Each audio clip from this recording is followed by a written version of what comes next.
I am so excited that we have a special guest. Jackie is here today. I'm going to let her introduce herself and tell us a little bit about her background, and then she's going to tell us all about the pelvic floor, the core, the back. These are all things like I know I struggle with pelvic floor and core big time. So I am super excited to hear everything that Jackie has to tell us and teach us today. So welcome, Jackie. Thank you so much. Thank you for having me. And it's great to see you. So a bit about me, first of all. I haven't always done this job. I used to be a teacher Mhm. and I never really liked it. And I always struggled with the appearance of my tummy, my core. And as the years went by, I got to say about 40 and I began really experiencing pelvic floor issues. I've had three children. And then I was quite poorly. I wasn't well. And that was like my light bulb moment. And everything changed for me. I started exercising. And to cut a very long story short, I became a personal trainer, but I didn't want any woman to feel like I had felt experiencing pelvic floor issues and all these other things. So I did loads of courses. I specialized in pelvic floor and core health, back pain, and just menopause, postmenopause symptoms, everything that I've experienced, I wanted to, and everything I learned and went through, I wanted to share with others. So I now own my own fitness studio in southern England. We have about 70 ladies ranging from sort of mid 40s to 80s there. And this is what I'm now transferring into school because I'm really passionate about no matter what your symptom is, whether it's core, back, or pelvic floor, really we don't have to put up with it. Thinking of the pelvic floor, a little saying I always say to people is that we are not designed to leak, basically. Mm. We're not made that way. So it's about giving everybody the right information because years ago I didn't have the right information and it became quite challenging for me. And that's basically what I want to share with every Mm. lady that I have contact with. So, Mm. Thank you. do you want me to carry on or I any? well, I'm gonna start off with some questions for you Yeah, that have popped into my head as you were yeah, talking and yeah, introducing yourself. I'm 40, I'll be 46 in this month. So I'm yeah, basically 46. So I have noticed that since, especially when I turned 45, so over this last year to year and a half, I have noticed that the core is harder to get tight, and also um if I sneeze, I have to cross my legs. Like yeah, there's no getting around that. If yeah, I don't, I'm in trouble. Sneezing, laughing, jumping jacks. I went sledding last season and yeah. hit a bump. Oh my gosh, it was all over. I know what you're saying. I know what you're saying. So are you telling me, and anybody else that can relate to my story, that there is hope that I can maybe change Absolutely. that it's not supposed to be like that? No, it's not supposed to be like Okay. that. But the thing that does need to change, like you mentioned, jumping jacks, Yes. as we get older, and 46 is by no means old, but Right. you're going into, are you in perimenopause? Yes. Yeah. Yeah. So our tissues soften, our estrogen levels drop, so the muscles become softer. So the type of exercise we did when we were 20 or 30, even early 40s, doesn't work for us anymore. So jumping jacks, in my opinion, are a big no-no. And it Mm. shouldn't be that, oh, but I want to do them. It's just our body is changing and we need to be sympathetic to where our body's at now rather than thinking what we did before. So the exercises need to change quite considerably. Mm. And that comes down to the appearance of the tummy as well. You mentioned it not Yes. being tight. Yes. Again, we hormonally, have a very different way now. Once we go into perimenopause and menopause and beyond, one of the big hormones that I look at is cortisol, the stress hormone. Mm-hmm. And the stress hormone, cortisol, we need it because if we didn't have it, we'd never get out of bed in the morning. So we need it to be able to do anything. But as we go into perimenopause and later on, our bodies can't process it in the same way. And everybody thinks of the stress hormone as, well, I'm not stressed, we think of big major things, but it can be tiny, tiny little daily occurrences that can add to the cortisol levels. And another thing that I am big on, which I'll come to in a minute, which really helps back pain, pelvic floor, tummy appearance, so much more, is the breath. So most ladies that I see, when they initially come to me, they don't breathe correctly. And it's due to lifestyle. As we go through life, we're driving, we're on a laptop, we're eating with a knife and fork, we're looking at a book, we're forward.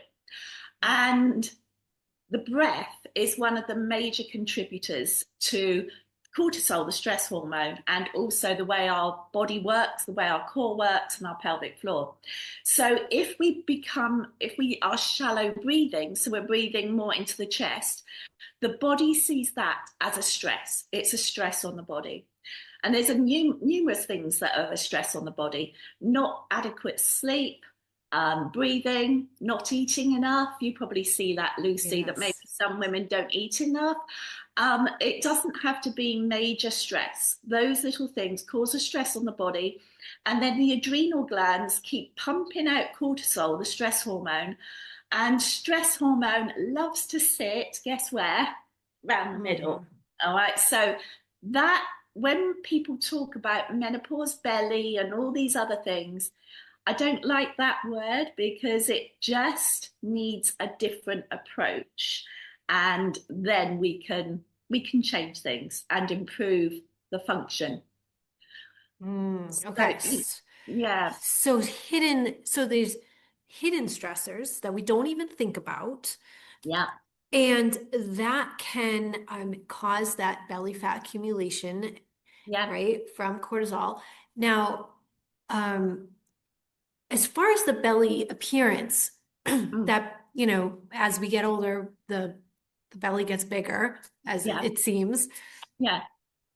Is that something that we can change with? So I know reducing cortisol, reducing stress, that's one thing. Is it something that we can change with exercise? It definitely is, but it needs to be the right type of exercise. So, in my opinion, no woman, no matter what their age, should ever do a sit-up or a crunch. That's the worst thing we can do for our back, our core, and our pelvic floor. So I should have brought my toothpaste down from upstairs with me. But if you imagine your body as a tube of toothpaste and with no cap on the end, okay, so that's your body. And you imagine that tube of toothpaste doing a sit-up. So it would be squeeged in the middle and everything comes up. And then what happens when you squidge that toothpaste tube in the middle? It all comes out. Yeah, we don't want that. And also a sit-up, if we're crunching up, it pushes our belly down the wrong way. It pushes pressure down in the lower belly and into the pelvic floor and lower back. So there's very specific exercises that are right to do, and to make sure we do those exercises with the breath. So there's a brilliant one that doesn't actually even involve moving, that is great for all three. So core, back, pelvic floor, they all are different, but they're all interconnected. So we would just work on the breath, take a nice inhale deep into the diaphragm and exhale and lift up from the pelvic floor. So it's a bit more involved in that, but that's one of the best things you can do, as long as the breathing is really spot on. The way to check your breath as well is to just put one hand here and one hand on your tummy and take a nice deep inhale and just be conscious of which hand's moving most, top or bottom. And if it's the top, that's the stress breath. So that's what we don't want. We want the belly to expand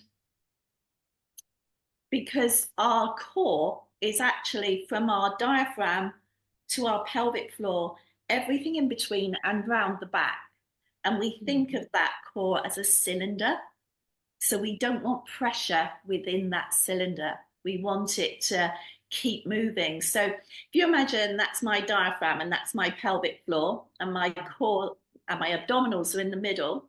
When we inhale, the weight of the lungs bears down on the diaphragm, but that works together with the pelvic floor. So it both goes down and it both goes up. So we should be getting that action all the time. And then the transverse abdominals, which is like a corset that wraps around us, that should be going in and out like that, like somebody pulling the ribbons on your corset and letting them go again. So that's how our core naturally should work, which will then naturally improve pelvic floor function and improve the appearance of the tummy and reduce back pain. Amazing. Do you think that any of this has to do with, you had mentioned you have 3 kids. I have 3 kids too. Yes. Is that, because I know that people without kids also struggle with this. Yeah. So should I be blaming my kids? You can partly blame them, yeah. Yeah, definitely. I mean, our pelvic floor, especially if we had a natural childbirth, Yes. is weaker. I think that most women who have given birth naturally do have an element of slight prolapse. So that's where we need to be even more careful with the type of exercise that we do. But equally, from tummy appearance and pelvic floor function, pelvic floor issues can come about from women who've never had children because maybe they've got poor posture or that they have been lifting things. I mean, I see a lot of ladies who are nurses or care workers who haven't had children but have had to bend over, their clients. Hairdressers are another one that really struggle with their pelvic floor because of the posture involved in their everyday life. So it's not set that if we've had children, it is worse, but it is a little bit. So we can blame them. Okay. Let's see. Lori says for me, when I do ab workouts, my back hurts for 2 days every time. Okay, so whatever workouts she is doing, she needs to stop those. And because this is the thing, when I was talking about that sit up or a crunch, basically, if the core's not strong enough to cope with abdominal exercises, it calls for help. So it says, like, help me, and it's the back that joins in and takes over. So it needs, what she would ideally need to do is exercises that are either standing, so she's not lying on a mat, or she's not going into that toothpaste thing where she's rolling up and rolling down. There's a movement in Pilates called the 100, where you roll up and yes, it is a core exercise, but it's only good if you've really already got a strong core, I think, because otherwise it can hurt the back. So, it needs to be, I would say, standing core exercises or lying flat.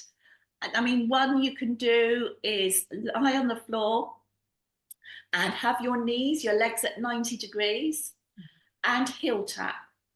And as you heel tap, push your back into the floor or your mat so that you're not, as I said, lifting yourself up. The last thing we want to do is lift up. Okay. Got it. Yeah. Lori, do you have any other questions about that for your workout? I've done the standing. Just recently I started doing more standing abs, and those aren't as painful as when I was doing like these yoga, Pilates, ab things on the floor.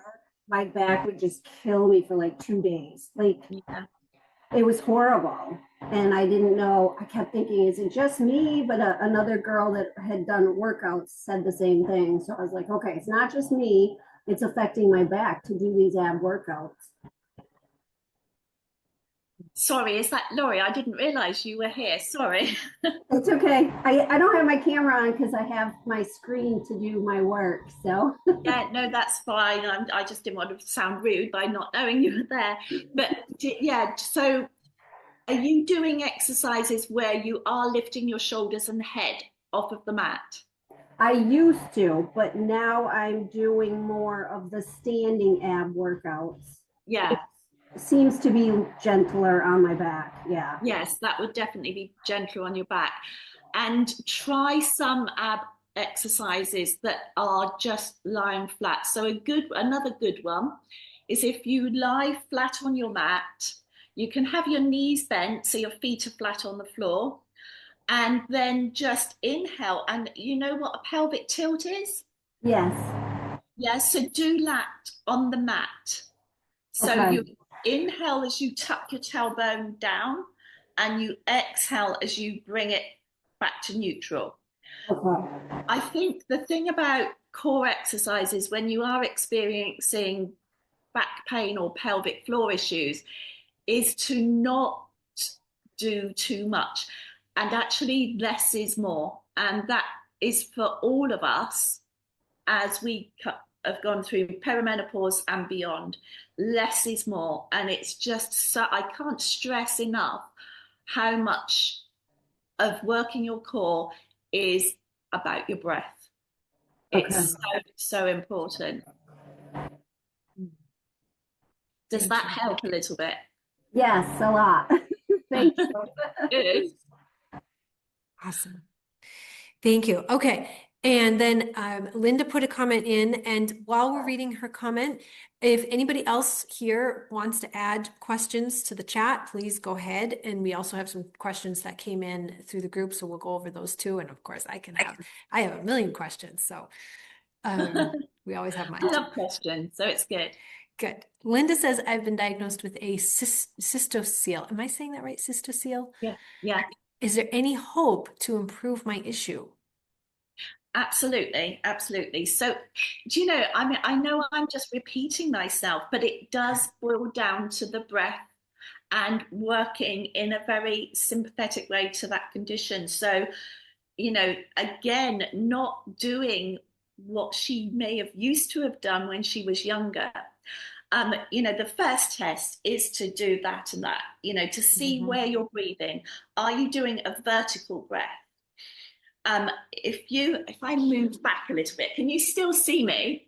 Yeah. I'm going to put my head off. So I'm going to put my middle fingers together just by my belly button. And I'm going to take a nice inhale. Can you see my tummy expand and my fingers move apart? So I'm not moving my hands. I'll do that sitting down now so you can see my chest. So I'm going to do the same thing. Let me move my hair out of the way, but my chest and shoulders aren't going to move. Can you see that? Yeah, rather than that sort of breath. So it's about expanding the tummy. So that would be her first. It's Linda, did you say? Yeah, yes. That's her first thing. Another thing to do is put your hands sort of just under your armpits by where your bra is and push in fairly firmly. And these are your intercostal muscles. And take a nice inhale again and let the tummy expand, but also see if you can feel yourself breathing laterally. And this is the rib cage moving out of the way to let the lungs fill up with air. So it's just by doing those two things initially, you are working your core, your back, and your pelvic floor. Wow. And another thing with any back pain as well is, you know, we did that to feel the rib cage expanding, but it's about rib cage mobility. That is a big culprit in back pain. And it's a really high percentage that a lot of back problems, I know I've deviated back to back problems, but are down to poor breath. And that comes about from lifestyle as well. Mm. So, yes, if Linda can do that breathing initially, that is the starting point of her improving. And I don't believe anybody has to put up with anything. I think you can always help yourself. So what would the recommendation be then? Because I would love to maybe get a little bit more consistent with working on my breath. Do you have recommendations for how often we should do this? All the time. So, top tip is firstly, when you're out and about and you're doing your daily chores and you're driving, whatever you're doing, be aware of how often you're breathing through your mouth. How often are we sat there with our mouth open? You know, we all do it. But try and initially do that. That's the first thing, just to inhale through the nose, because also we have filters in the nose which protect us as well. And, we can, if we inhale through the mouth, it's here. We can get a lot deeper when Yes. we're, so we can think about that throughout our day. We can think about posture throughout our day, because posture, if we're rounded forward, so it's bringing the shoulders up and sliding them down the back so that the rib cage can expand. We can be continually thinking about posture as well. But another thing I say to people is to take breath breaks every hour if they can. So if you're sat at your laptop, just sit up nice and straight. Make sure you're sat on your sit bones. Put the hands here and a nice 4 count inhale, and see if you can get to a 10 count exhale. So it's in through the nose, and then it can be out through the mouth or nose. But if you're exhaling through the mouth, it's like a sigh, so it's really gentle. So it's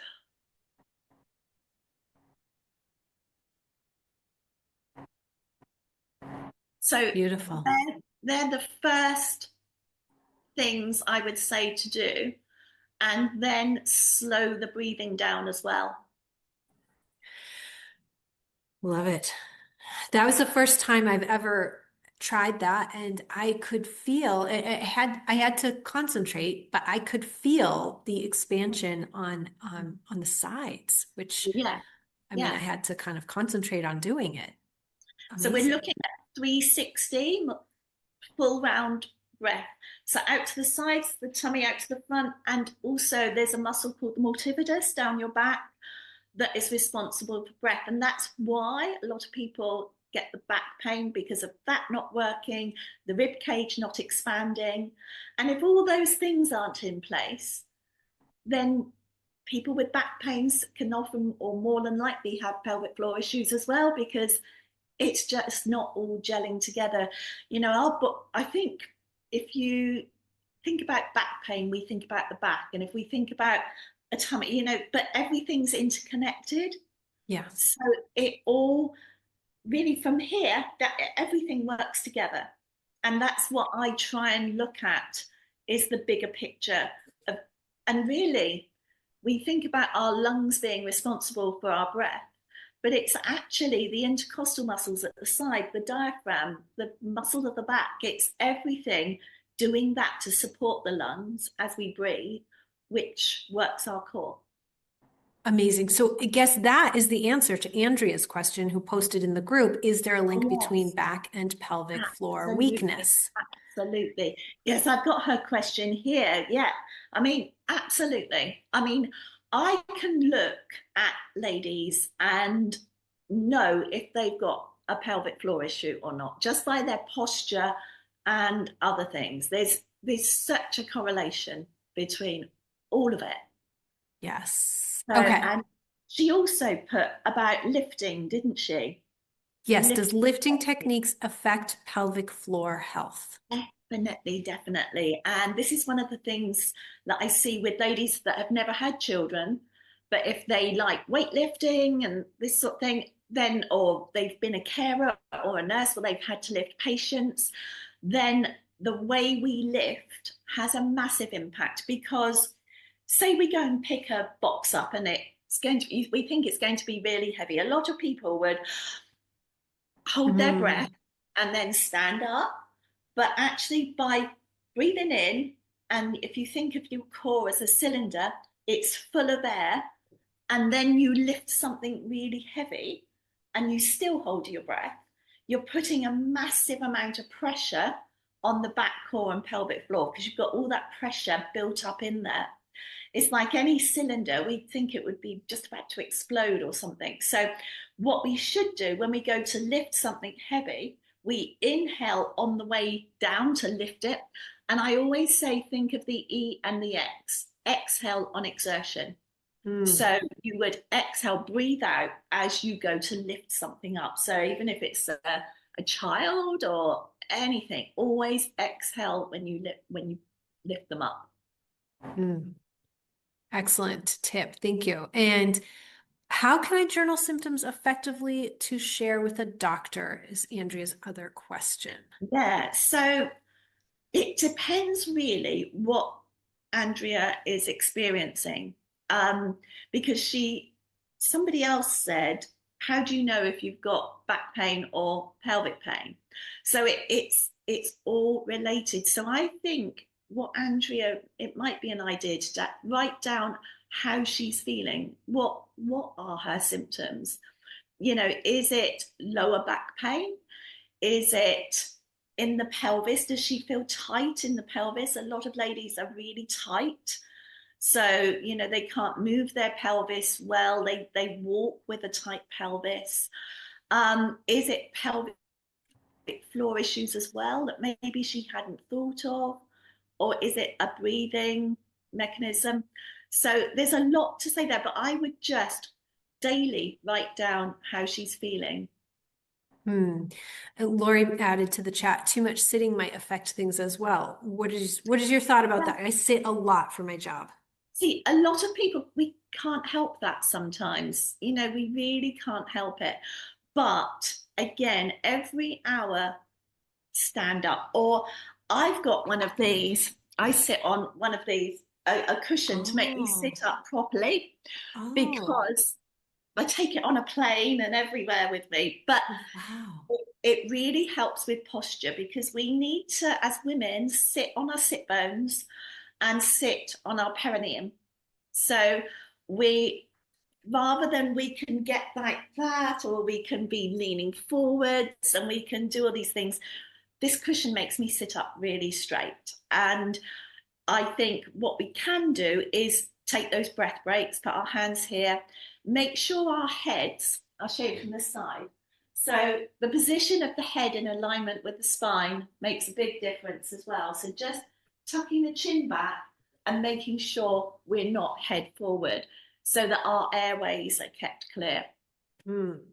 So can you tell us where to get one of those or what they're called, those cushions? I have no idea what it's called. I just got it on Amazon. I will have a look when we finish and I'll send you a link. I think I need one of those. It'll be English, but it will give you the idea. Okay, that's true. Yeah. I'll tell you what it's called because otherwise it might not work. Yes. Awesome. And did we get to the other questions? Let's see. Let's see. Was there? Oh, Lori asked. Vitamin C as well. Oh, yes. So the vitamin C, is it a bladder or pelvic floor irritant? I don't know the answer to that question. Yes, it is actually. Yeah. So some ladies think they've got a pelvic floor issue where it could be a bladder issue. So I was commenting on your water post today about drinking water. And a lot of ladies I see put lemon in their water in the morning. Yes. And that can be a real bladder irritant. So I put ginger in mine, but things like apricots or cucumber are good in water if they don't like the taste of the water. But it's not so much vitamin C in itself. It's citrus fruits are bladder irritants. So, and if you take a vitamin C supplement, that can also irritate some people. So obviously we need vitamin C, so I would suggest maybe getting it from like bell peppers, broccoli, papaya, they're good sources of vitamin C. trying to avoid the citrus fruits, especially if you're going out for the day and you're going to worry that you're going to keep needing to go to the bathroom all the time. Interesting. Interesting. Other Love bladder that. irritants also, it's the citrus fruits, caffeine, alcohol, chocolate, sadly. Oh, Yeah, no. I know. Oh, excellent. Excellent. Okay. So far, what I have heard you say is that some of the things that are going to benefit is proper breathing, proper posture, decreasing stress, and shifting our movements, our exercises to be something a little more supportive. Yeah, absolutely. Absolutely. The exercises that I do are slower with the breath. And also, we go into breath holds. So, once the breathing's right, a breath hold. I'm also a hyperpressives coach. I don't know if you've heard about No. hyperpressives. Hyperpressives is a way of breathing and posture that is brilliant for all these areas. So, we get the breath going. I mean, if we think about that being the diaphragm, that being the pelvic floor, we inhale and exhale. And I get the ladies doing that. And then I get them to inhale, everything goes down, exhale, and then exhale to the point that they can't make a sound any longer. And then they close off at the nose, throat, and mouth. It's not scary because you can breathe if you want to. Just close off at the nose, throat, and mouth, hold the breath. And then the body goes into a natural sort of, you can't control it, reflex. So like this happens, you get a jolt where the pelvic floor is lifting up because the body realizes it's not getting any more air. And it's like, say, if you had a weight and you were doing a bicep curl and you'd hold that weight up there for a long time, that muscle is under tension for a bit longer. And the same happens within a breath hold. So at the moment in the Core Confidence, we've got they have tiny tasks to do each week. And it's just tiny things. We're all busy. It's just putting in small things. And one of them is like an exercise, the glute bridge, which a lot of people have done before, but it's done differently to protect the back, as in you scoop yourself up, you don't go too far, you exhale as you come up, when you're at the top, you hold your breath, you feel the pull from the pelvic floor where the breath has been held, and then you move your arms. And everybody's individual, so it's however the breath hold is literally seconds, it's no time, but everybody does it at their own level. But where you're doing everything slowly, you're scooping yourself up with an exhale, hold the breath, you can feel the pull from the pelvic floor. It's such a good feeling because you think, yes, it's working. And then you hold the breath slightly, and then you would move your arms and come back down slowly. Amazing. Amazing. This has been so helpful, but I definitely have another popular question that didn't get put in the chat that is on my mind. Yeah. Kegels. Tell us about them. So Kegels, yes. I mean, Kegels are good. They've been around for a very long time, invented by Dr. Kegel himself. But most people don't really know if they're doing them properly. So as an example, if you're squeezing your bottom too much when you're doing a Kegel, you're probably working your butt cheeks rather than your pelvic floor. Okay. So Kegels are okay, but if they're not done with breath, it's really hard to do it because everything works together. And if the pelvic floor has become weakened, it's not really going to want to do much of its own accord. It needs that support of the rest of the body. So yeah, Kegels, do them, but they're not as good as doing breath and breath holds. Okay. Not at all. Another one, I mean, this is many moons ago when I had my children, I was told to stop and start my flow of urine. Yes. And that is the worst thing you can do. Never, ever, ever do that. Okay. It messes up the bladder big time. So don't do that.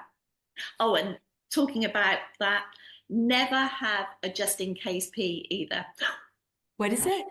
Never have a just in case pee. You know, like when you're going out for the day and you think, oh, I better just go. Don't do that. Don't do that. Really? Yeah, because your bladder, you're training your bladder to want to go when it's not very full. Our bladders should be about sort of 50, 75% full before we go, and we should have a quite a long stream of urine. But if we're training it to go and we just have that little trickle because we think we're going out all day, we're training the bladder to need to go more and more. Interesting. And then it gets to the point where we're getting up in the night and all this sort of thing. Right. Oh, this is fascinating. Yeah. Yeah. Thank you so much. Yeah. So, you know, it's all about really just seeing where we are in life now and not acting like we did when we were 20. It's like, you know, it's that expression, isn't it? That if we've done what we've always done, we'll get what we've always got, or something like that, isn't it? So as we go into perimenopause and beyond, everything needs to change, and it changes for the better.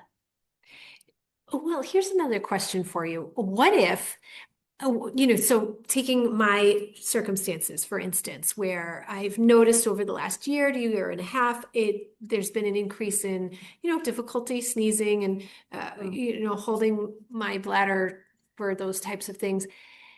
What if I do nothing? What if I change nothing? Okay, if you do nothing at all about it, Yep. and you won't notice any difference for a while, but further down the line, it will get worse and worse and worse. And when you're post-menopause, you'll really notice a big difference. And you might have to wear those awful, those pants. Yeah. Oh, you don't call them that, do you? No, you know what I mean. The diapers? The tenor lady we have over here. I don't know what you have. Depends, is what they're called here. But, it's what we do now, and it's never too late, though, to change it. If you didn't find out about this until you were 66, it would be okay. You can still change it. You can always improve. The only time, I've had clients who have been on the waiting list for prolapse surgery. It's gone so far. Yeah. And then they've done this and they haven't had to have the surgery. So, the only time that it would be surgery based is if the prolapse had come out. So other than that, you can always do something about it. But if you don't do anything about it, it will get worse. And you will find that, when you laugh, cough, sneeze, it gets worse. And I think we then begin to worry what colour clothes we wear. Yes. We won't wear light coloured trousers or, and it has a big impact on our lives. Yeah, for sure. Amazing. I would love for you to tell us a little bit about your community and what we can find there and how to find it. I'll put the link in for anybody that wants to join. Okay, so it's called Core Confidence. And I called it that because that's what we want. We want confidence that we can go out and play with children and run around and our back doesn't hurt. We don't leak. And also confidence to wear the clothes that we want to wear without feeling we've got to hide our tummies away. So that's why it's called Core Confidence. It's everything I do in real life in my studio, and really it's about what I experienced in what I call my previous experience, previous life. You'll find in there just step-by-step guides on breathing, mindset, stress, do a little bit of nutrition, but that's your bit, and loads of exercises and breath holds. So the exercises are endless that you can do with this. I include the hyperpressives with the breathing, but the main concept is built around the breath, the posture, and the right type of exercises. I include a section on lifting things so that you can get that right, and daily activation, even when you're hoovering or you're doing daily tasks at home, that you're not putting your pelvic floor, your back, and your core at risk. So it's not all just about getting a mat out and doing the exercises that way. It's about daily things we can do, even down to standing up and sitting down onto a chair. If we think about it, sometimes when we're at home, we can incorporate that into what we do. So yeah, and we've got a lovely, lovely, we've got a lovely community of ladies. And it's just fun. It's not serious, but it's there to help everybody be the best version of themselves without worry and without fear. Mm-hmm.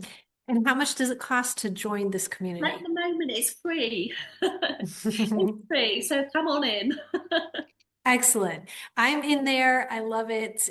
It was December that you were doing the little daily tips, right? Advent calendar, yes, Yes. yeah. So we had an advent calendar where daily little tasks, and now we've started. It's called This Week, and there's a section that is just called This Week. And we all lead busy lives, and there's 4 elements. There's mindset, breathing, movement, and nutrition. And the idea is to choose one thing. And I don't delve into nutrition like you do, but it's just one aspect. You can pick them all if you want to, but this is all about no overwhelm, no pressure. We've got enough going on in our lives. And I think, we all have good intentions, right? I'm going to do this. I'm going to do what Jackie says, and I'm going to get my mat out, and but it never lasts, does it? We're all too busy, Right.